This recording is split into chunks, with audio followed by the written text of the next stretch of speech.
جی ہے چند سانسیں یا نبی تشریف لے آؤ کہ رستا تک رہی ہے آپ کا بیمار کی چوکھٹ۔ اس نے خط لکھا اپنے دوست حبیب یمنی کے پاس اور اس میں لکھا تھا، ذرا توجہ سے سننا ایمان تازہ ہو جائے گا۔ میں بتانا چاہتا ہوں میرا نبی کتنی شان والا ہے۔ اس نے اپنے حبیب یمنی کو خط لکھا۔ حبیب یمنی ابو جہل کے بزنس پارٹنر بھی تھے اور اس کے ہم سبق ساتھی بھی تھے، بچپن کے دوست بھی تھے اس کے۔ اس نے خط لکھا کہ تم حکیم بھی ہو اور بڑے عقل مند بھی ہو، لیکن آؤ ایک بات ہے تم سے کرنی ہے، جیسی میرا خط تمہیں ملے فوراً چلے آنا مکے میں۔ یہ خط حبیب یمنی تک پہنچا، جیسی خط ان کے پاس پہنچا انہوں نے فوراً سفر شروع کیا، مکے کی سرحد پر آئے۔ ابھی مکے میں داخل نہیں ہوئے ہیں کہ ابو جہل پہلے ہی باہر کھڑا ہو گیا تھا اور ہاتھ میں روئی لے کے کھڑا تھا۔ حبیب یمنی کو آتے دیکھا، اتارا نیچے کا، نیچے اتر، نیچے اترے حبیب یمنی کا اب کیا کہنا ہے؟ کہا پہلے یہ روئی لو اپنے کانوں میں لگا لو۔ کہا کس لیے؟ کہا کہ محمد کی آواز تمہارے کانوں تک نہ پہنچ جائے۔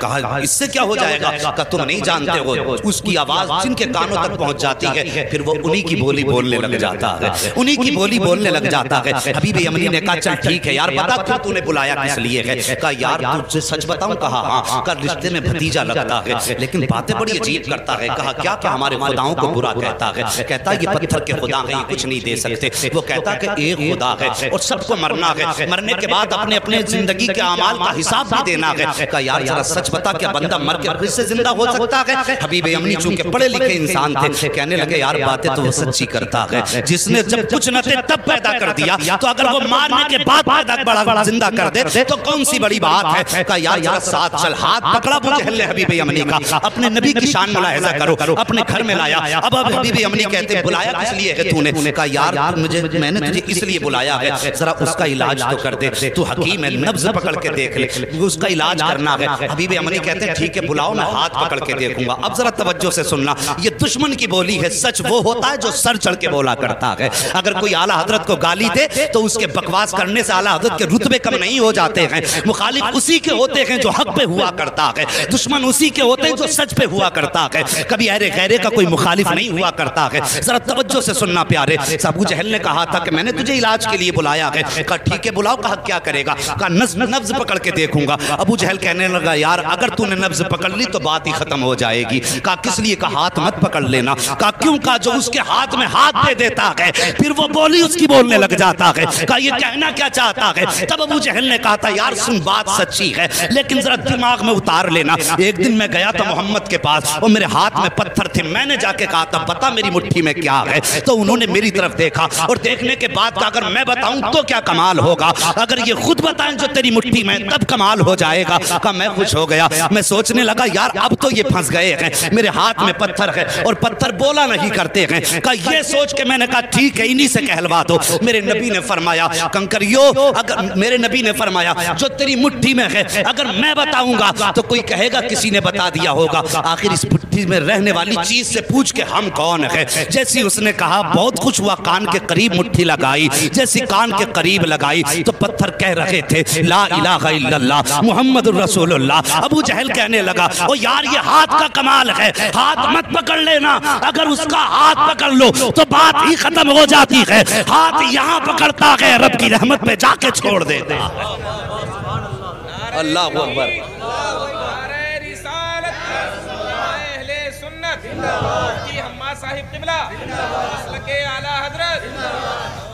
ہاں صاحب کہا کہ ہاتھ مت پکڑ لینا۔ کہا ٹھیک ہے پھر؟ کہا پھر اگر ہاتھ نہیں پکڑنا تو کم سے کم اس کی آنکھوں میں جھانک کے دیکھوں گا، آنکھوں کے ذریعے بھی بیماری کا پتہ چلتا ہے۔ یہ ڈاکٹر لوگ بیٹھے ہوئے ان سے پوچھئے آنکھوں کے ذریعے بیماری کا پتہ چلتا ہے، اور یہ علماء اکرام ہے بڑے بڑے علماء، ان سے پوچھئے کہ جادو اور آسیب کا پتہ بھی آنکھ سے چل جاتا ہے۔ تو کہنے لگے ٹھیک ہے پھر آنکھ میں جھانک کے دیکھوں گا۔ کہا اس کی آنکھوں میں آنکھیں مت ڈال دینا۔ کہا کس لیے؟ کہا اگر آنکھ سے آنکھ ٹکرا گئی تو کام ہی ختم ہو جاتا۔ کہ دشمن کہہ رہا کہ آنکھ میں آنکھ مت ڈال دینا۔ کہا پھر؟ کہا اگر آنکھ سے آنکھ ٹکرا گئی تو قصہ ہی ختم۔ کہا کیا ہو جاتا؟ کہا ایک بار بلال کی نظر پڑ گئی تھی محمد کے چہرے پہ، پورے مکے نے مارا، یہاں تک کہ جسم سے خون بہا، کھال جلائی، چربی پگھل کے جلی۔ میں نے کئی بار مار کے کہا تھا محمد کا دامن چھوڑ دے۔ کہنے لگا اس کی آنکھوں کا کمال یہ ہے کہ جب سے اس کی نظر محمد کی نظروں سے جا کے ٹکرائی ہے، دنیا کا ظلم ایک پلے میں، بلال کی ہمت ایک پلے میں، وہ دنیا چھوڑنے تیار ہے، محمد کو چھوڑنے تیار ہی نہیں ہوگا۔ بس آنکھیں بھی مت دیکھ لینا۔ تو کہا یار پھر بلایا کس لیے ہے؟ ہاتھ بھی نہیں پکڑنا ہے، آنکھ میں بھی نہیں دیکھنا ہے، بلایا کیوں ہے؟ کہا پھر ایسا کر خوشبو سے پتہ لگائیں گے۔ کہا تو پھر ٹھیک ہے، تو کام ہی نپٹا دے گا۔ کہا پھر؟ کہا خوشبو سے سونگ کے بتاؤں گا کیا ہے۔ کہنے لگا اس کی خوشبو کی سونگنے کی ضرورت کیا ہے؟ پورا مکہ گواہ ہے، جس گلی سے گزر جاتا ہے 8 دن تک گلیاں مہکتی رہتی ہیں۔ بولو یار ذرا سبحان اللہ۔ اجی اگر تھک کے بھوکے بیٹھیں تو میں قربان بھائی سے کہوں گا انہیں پہلے کھانا بانٹ لیں۔ اگر تھک کے نہیں بیٹھے تو محبت سے بولیں ذرا یا رسول اللہ۔ اللہ سلامت رکھے۔ اللہ آج کی گرمی تیرے محبوب کے ذکر کے لیے برداشت کی ہے، مالک قیامت میں محبوب کی زلفوں کا سایہ عطا فرما دینا۔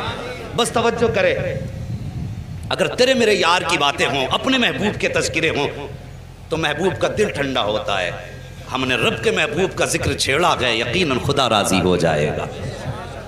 بس توجہ کریں۔ کہنے لگا خوشبو سونگنے کی ضرورت کیا ہے؟ جن گلی سے گزر جاتے ہیں 8 دن تک گلیاں مہکا کرتی ہیں۔ کہا کوئی ثبوت ہے؟ کہا ہاں۔ کہا کیا؟ کہا گزار کے دیکھ لو اور آنے بھی دو، قدم رکھنے سے پہلے خوشبو گھر میں آ جائے گی۔ ایک دن میرے نبی نے نا اپنی زوجہ حضرت خدیجۃ الکبریٰ سے کہا تھا خدیجہ 25 سال ہو گئے میرے ساتھ، 25 سال میرے ساتھ ہو گئے تمہیں، لیکن کبھی محمد کو دروازہ بچانے کی ضرورت نہیں پڑی۔ سارے بولو صلی اللہ علیہ وسلم۔ کبھی دروازہ بجانے کی ضرورت نہیں پڑی۔ بتاؤ میرے آنے سے پہلے ہی جیسے قدم دروازے پہ آتا ہے تم دروازہ کھول دیتی ہو، کیسے پتہ لگاتی ہو؟ تو کہتی حضور آپ اپنے دروازے سے پہلے والے چوراہے پہ ہوتے ہیں کہ آپ وہاں ہوتے ہیں، خوشبو آپ سے پہلے گھر کے اندر آ جایا کرتی ہے۔ امام احمد بن حنبل کے پاس ایک بزرگ آیا کہ کہنے لگے حضرت مجھے بیٹی کو رخصت کرنا ہے، بیٹی کو رخصت کرنا ہے۔ کہا پھر؟ کہا میری بیٹی پیدا ہوئی، مجھے بڑی خوشی ہوئی، میں نے منت مانگ لی تھی کہ اپنی بیٹی کو دنیا کی ساری چیز جہیز میں دینی ہے۔ حضور میں اس وقت امیر تھا لیکن اب بڑا غریب ہو گیا ہوں، میری یہ نظر پوری کیسے ہوگی؟ آپ نے فرمایا جب قرآن بیٹی کو جہیز میں دے دے دنیا کی ساری دولت چلی جائے گی۔ حضور کی بارگاہ میں بزرگ آئے، عمر رسیدہ تھے، کہنے لگے حضور میں بیٹی کو رخصت کرنا چاہتا ہوں، حضور کوئی تحفہ آپ کی طرف سے ہو جائے۔ میرے نبی نے فرمایا جاؤ بیری کی لکڑی توڑ کے لاؤ۔ وہ ایک لکڑی توڑ کے لائے، حضور نے نا یوں، توجہ ہے اشکر بھائی، حضور نے یوں اپنے بازو سے رگڑی اور اس پہ سرکار کا پسینہ لگا اور فرمایا جاؤ یہ عطر اپنی بیٹی کے لگا دینا۔ کیا فرمایا؟ جاؤ یہ پسینہ میرا اپنی بیٹی کے لگا دینا۔ مورخین نے لکھا ہے لے کر کے گئے وہ پسینہ سرکار کا بیٹی کے لگایا، جب داماد آئے گھر کے اندر تو وہی پسینہ داماد کے لگایا۔ اللہ اکبر۔ مورخین اور محدثین فرماتے ہیں کہ ان میں تو خوشبو آتی رہی جب تک جیے، لیکن ان کی 7 پشتوں تک مصطفیٰ جان رحمت کی خوشبو آتی رہی تھی۔ اور امام قسطلانی جو سرکار کے 900 سال کے بعد پیدا ہوئے، آپ فرماتے ہیں جب میں اس گلی سے گزرا جس گلی میں وہ نسل آباد تھی، جس پر مصطفیٰ کا پسینہ لگا تھا، امام قسطلانی فرماتے ہیں 900 سال گزر گئے، 900 سال کے بعد ایک بچہ میرے سامنے سے گزرا، جب میرے آگے سے گزرا اس کے بدن سے مدینے والے محمد کی خوشبو آ رہی۔ کہنے لگا سونگ مت لینا ورنہ 7 پشتوں تک مہکتا رہے گا۔ کہا جی پھر تو ہو گیا کام۔ حبیب یمنی نے اٹھایا اپنا سامان اور چل دیے۔ بھائی کدھر جا رہے ہو؟ کہا علاج کا تو یہ طریقہ ہی نہیں بچا، ہاتھ میں نہیں دیکھ سکتا، آنکھ میں نہیں جھانک سکتا، خوشبو میں نہیں سونگ سکتا، تو بتا پھر علاج کیسے کروں گا؟ بھائی راضی ہو جا، غصہ نہ ہو، ٹھنڈے دماغ سے ذرا کام لے، بیٹھنا ہم انتظام کر لیں گے۔ کہا پھر؟ کہا ملاقات کر لے۔ کہا ٹھیک ہے ملاقات کر لیتے۔ جگہ کا تعین، کدھر جانا؟ کہا ان کے ہاں تو نہیں جائیں گے، انہیں اپنے گھر بلا لیتے۔ توجہ کرنا، کیا کہا؟ انہیں اپنے، ذرا سارے کہہ دو، اپنے گھر بلا لیں گے، اپنے کاش اللہ اس آمد کے صدقے میں آج بھی مصطفیٰ کی آمد ہو جائے، واللہ وہ سن لیں گے، فریاد کو پہنچیں گے، اتنا بھی تو ہو کوئی جو آ کرے دل سے۔ کہا گھر بلا لیتے۔ المختصر یہ فیصلہ ہو گیا، سرکار کی بارگاہ تک خبر پہنچی، اسلام کا ابتدائی دور ہے۔ کہا حضور آپ کو فلاں جگہ پہ آنا پڑے گا۔ ابو جہل جس کا لقب ہے، مشہور ہے دنیا میں لفظ ابو جہل سے، کیونکہ میرے نبی نے ایک بار ابو جہل کہہ دیا تھا، آج تک پوری دنیا ابو جہل کہہ رہی ہے، اور حضور نے ایک بار کہہ دیا تھا تمہارا نام ابو ہریرہ ہے، پوری دنیا سے نام بھولے بیٹھی ہے۔ حضور جو کہہ دیں وہی پتھر کی لکیر ہے، توجہ کیجئے۔ کہا ٹھیک ہے، لیکن جب یہ خبر ہوئی کہ حضور ابو جہل کے گھر جا رہے ہیں، اصل نام ابو جہل کا عمرو بن ہشام ہے، کہ عمرو بن ہشام کے گھر حضور جا رہے ہیں، باتیں ہونے لگی کہ دشمن کے گھر جا رہے ہیں۔ حضور کا دل تھوڑا رنجیدہ ہوا، یا اللہ مکے میں ایسی باتیں ہو رہی ہیں۔ فوراً رب کی جانب سے پیغام آیا، محبوب اداس کیوں ہوتا ہے، گھر اس کا ہے چرچا تو تیرا ہی کرا رہے ہیں، خرچ اس کا ہے چرچا تو تیرا ہی ہے نا، پریشان کیوں ہوتا ہے۔ اللہ اکبر۔ اب سرکار کو دعوت دے دی گئی، اب ابو جہل کی پلاننگ دیکھو۔ کہنے لگا سنو بھائی، میں نے یہ سنا جب وہ آتے ہیں تو تم اس کی عزت کے لیے کھڑے ہو جاتے ہو، آج وہ آئے نا تو کوئی کھڑا مت ہو جانا، اپنی جگہ سے مت اٹھ جانا، تاکہ انہیں لگے کہ ان کی اوقات کیا گئی، اسے معلوم نہ تھا آج پالا کس سے پڑ گیا ہے، یہ جانتا نہیں تھا آج کس سے پنگا لے رہا ہے۔ کہا اٹھنا مت تاکہ انہیں اپنی عزت کا پتہ چل جائے، لیکن یہ اپنی پلاننگ کر رہا تھا۔ ادھر رب نے فرمایا جبریل جی رب جلیل، کہا کیا کر رہے ہو، کہا رب حکم فرما دے، کہا آج ابو جہل کے گھر میں پلاننگ ہو رہی ہے، محبوب آئے تو پھر کسی کو اٹھنا نہیں ہے، کہا جاؤ فرشتوں کی جماعت ساتھ لے کے چلے جاؤ، اور جتنے بیٹھے ہیں نا ابو جہل عتبہ شیبہ بڑے بڑے دشمن، سب کے پیچھے جا کے ایک ایک فرشتہ کھڑا کر دو، جیسے محبوب پہنچے اور جو اٹھنا نہ چاہے جبریل تیری ذمہ داری ہے کان پکڑ کے اس کو سیدھا کھڑا کر دینا۔ آج بھی لوگ دھوکہ کرتے ہیں کہ سلام کھڑے ہو کے کیوں پڑھتے ہو، قیام تعظیمی یہ رب کراتا ہے، اور قیام تعظیمی سے روکنا تمہارے باپ ابو جہل کا کام تھا، انہوں نے کہا کھڑا نہیں ہونا کسی کو بھی، اور رب نے فرمایا دیکھوں آج کون کھڑا نہیں ہوگا، محبوب میرا جسے میں چاہوں گا وہ کھڑا ہوگا۔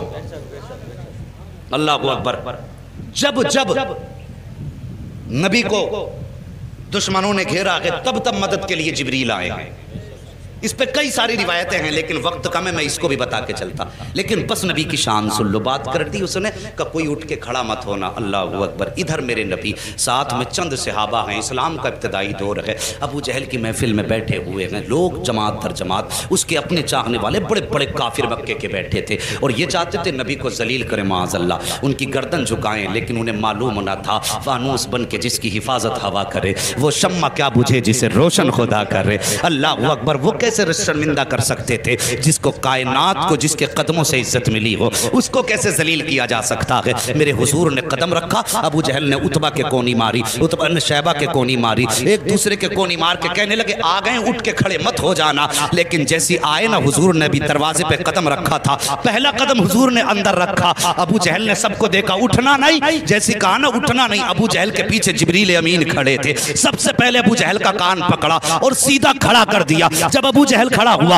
عتبہ خود کھڑا ہو گیا، شیبہ خود کھڑا ہو گیا، دشمن خود بخود کھڑے ہو گئے، جب سب کے سب کھڑے ہو گئے میرے حضور نے اندر قدم رکھا، آئے عزت سے اپنی جگہ پہ بیٹھے، اور بیٹھنے کے بعد پھر پوری جماعت پہ ایک نگاہ ڈالی، جب نگاہ ڈالی ایک دوسرے کو تک رہے تھے، عتبہ شیبہ سے کہہ رہا تھا یار کیوں کھڑا ہو گیا، شیبہ عتبہ سے کہہ رہا تھا تو کیوں کھڑا ہوا، سب مل کے چودھری ابو جہل سے کہہ رہے تھے تم کیوں کھڑے ہو گئے، وہ کہہ رہا تھا یار مجھے خود نہیں پتا چلا میں کیسے کھڑا ہو گیا ہوں۔ میرے حضور بیٹھے ہیں، اور بیٹھنے کے بعد پھر میرے آقا نے فرمایا تھا چھوڑ دے اس کے کان، اتنا کہا نہ دھڑام سے ابو جہل نیچے گرا، جیسے نیچے گرا حبیب یمنی کہتے ہیں او حبیب یمنی نے کہا تھا ابو جہل پتا چل گیا ہے کہ سچا کون ہے جھوٹا کون ہے، تیرے کھڑے ہونے نے بتا دیا ہے کہ جھوٹا تو ہے، سچا رب نے محبوب کو بنا کے بھیجا ہے۔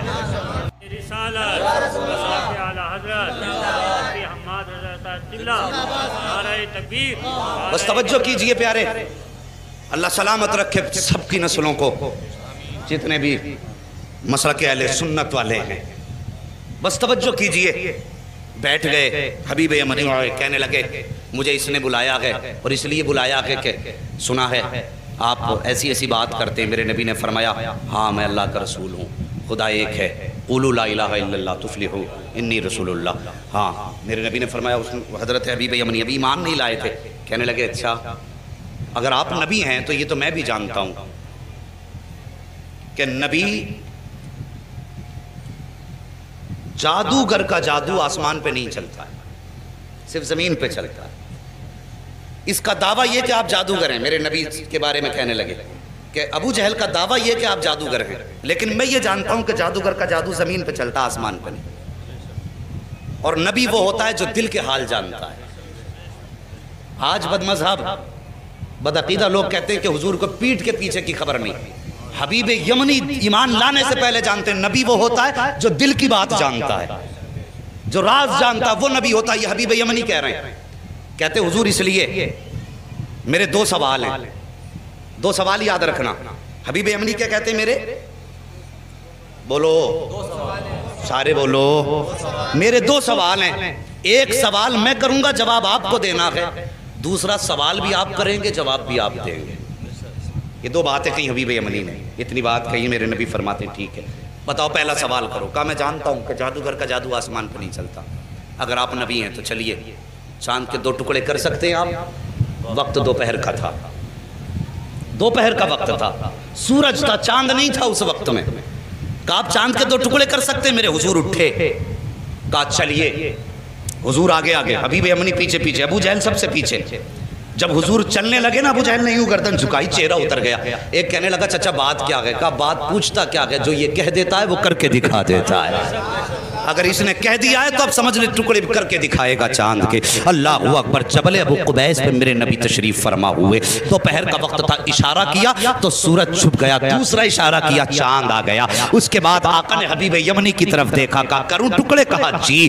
اتنا کہا میرے حضور نے انگشت نبوت اٹھائی اور یوں اشارہ کیا تو ایک ٹکڑا پورب میں تھا، دوسرا پچھم میں چلا گیا ہے، چاند دو ٹکڑے ہو گیا۔ جب چاند دو ٹکڑے ہوا، آپ فرماتے ہیں اب بتا کیا رائے ہے، انہیں جوڑنا ہے یا قیامت تک کے لیے ایسے ہی چھوڑنا ہے؟ اللہ اکبر۔ حبیب یمنی نے کہا تھا اب جوڑ بھی دیجئے، یوں میرے نبی نے اشارہ کیا، چاند جڑ گیا۔ اب اس کے بعد حبیب یمنی کہتے حضور میں تو مان گیا ہوں آپ اللہ کے نبی ہیں، لیکن اب اس کی تسلی کے لیے اب آپ میرے دوسرے سوال کا جواب دیں۔ میرے نبی فرماتے سن، یمن میں تیری ایک بیٹی ہے جو مفلوج ہے، جس کی آنکھوں سے بھی نظر نہیں آتا ہے، کانوں سے سنائی نہیں دیتا ہے، زبان سے گونگی ہے، ہاتھ پیر سے اپاہج ہے، اور تو یہ چاہتا ہے اللہ اس کو شفا عطا فرما دے۔ اتنا سننا تھا، قدموں پہ گرے حبیب یمنی مصطفیٰ کے، کہتے آقا دیر نہ کیجئے، ہاتھ بڑھائیے، کلمہ پڑھائیے، میں مان گیا ہوں، پہچان گیا ہوں یہ جھوٹے ہیں آپ سچے ہیں۔ میرے نبی نے کلمہ پڑھایا۔ حبیب یمنی جب رخصت ہونے لگے، حضور فرماتے ہیں جا، ہم نے تیری بیٹی کو بھی شفا عطا فرما دی ہے۔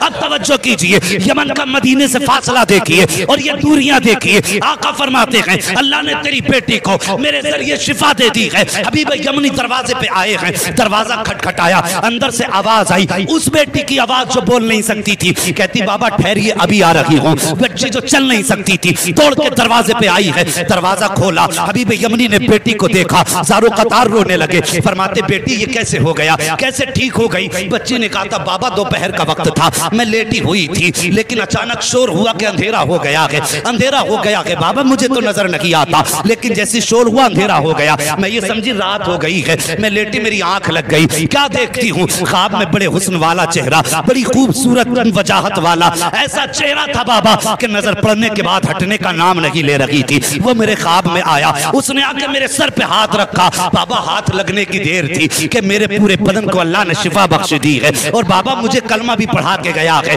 اللہ اکبر۔ اتنا سنا، بیٹی کے سر پہ ہاتھ رکھ کے حبیب یمنی روئے اور کہتے بیٹی میں بڑے نصیب والا ہوں، جس کی تو بات کر رہی ہے میں اسے دیکھ کے بھی آیا ہوں، اس کے ہاتھ میں ہاتھ دے کے بھی آیا ہوں، اور اس کے شہر میں کلمہ پڑھ کے آیا ہوں۔ تب بیٹی نے رو کے کہا تھا بابا نصیب والے آپ نہیں ہو، بلکہ آپ سے زیادہ نصیب والی میں ہوں۔ کہا بیٹی کس لیے؟ کہا آپ جا کے اس کے شہر میں گئے ہو، تب کلمہ پڑھا ہے، میں کتنے نصیب والی ہوں کہ وہ میرے گھر آ کے مجھے کلمہ پڑھا کے گیا ہے۔